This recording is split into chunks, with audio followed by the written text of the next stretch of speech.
Let's talk about affirmations. How affirmations influence your unconscious mind.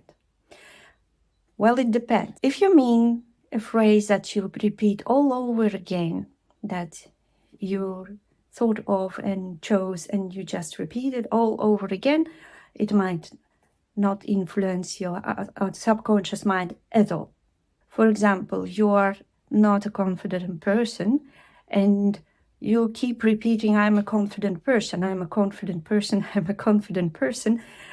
Your rational mind will simply not allow these words to enter your subconscious. Why? Because the job of the conscious mind to protect the programs in the unconscious mind from rational interference. Because programs in your unconscious mind, these are the habits that you created that are related to very important feelings and emotions that you experienced in your life. Those behaviors were repeated, and your nervous system got wired to use this automatic habitual behaviors. And those behaviors are related to your safety, to your well-being, and simple repetition of rationally chosen words will not change that. So what do we do about it? How do we change then our habits, our behaviors, and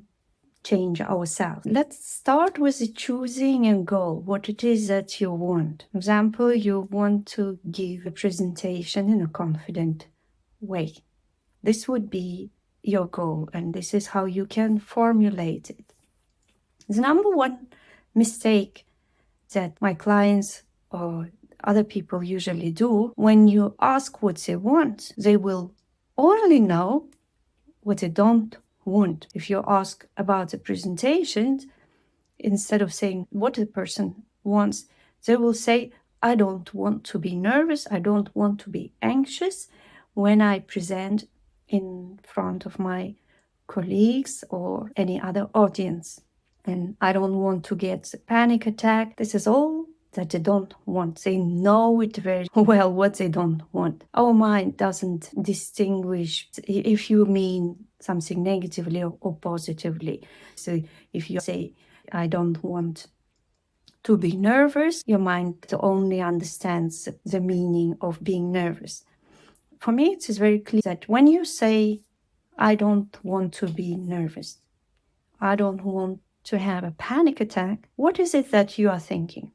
What is it, the mental picture that you create in your mind? And mental picture is not just visual, but it's also the emotions, the physical experience that you attach anything that has a role in it. I know from my clients, for example, when they say, I don't want to have a panic attack when I present in front of audience, it is a picture of the very last or the strongest event when the client presented and experienced anxiety, high blood pressure, heart beating very fast, sweating, tension in the whole body, leading to the panic attack, and this fear of how you are perceived by others. This is a picture that is created by the negative language of what you don't want. It is very important to think it through and to formulate properly in a positive language what you want instead. Your words will be, I want to present, I want to stand calm in front of my audience, I want to communicate clearly, smoothly, be in the flow, I want to deliver the message which matters to me. I want that people see my passion, how important it is to me, and how I want them to understand me and to get them on board. And this is the correct language. One example of giving a talk or a presentation. Now that you formulated, you need to create a mental picture attached to this. You create a picture how it all goes. So my heart rate is low, I stay calm, I stay focused, I see the audience, I have eye contact with the audience, I perceive their interests, I hear the questions, answer the questions. You hear this, you see it, and you also see the result when people come after the presentation and give you positive feedback, how they liked your presentation. This is a positive mental picture, and you add all the details that are important to you. Then on the top, you add a feeling to the third step. You add the feeling and emotion to it. How you feel motivated, excited, driven. You feel connection with people. The fourth step, it is very good to understand why you want it. What is it that drives you? What is your why? It is sort of leadership that you take, dare to stand in front of all these people to deliver a certain message.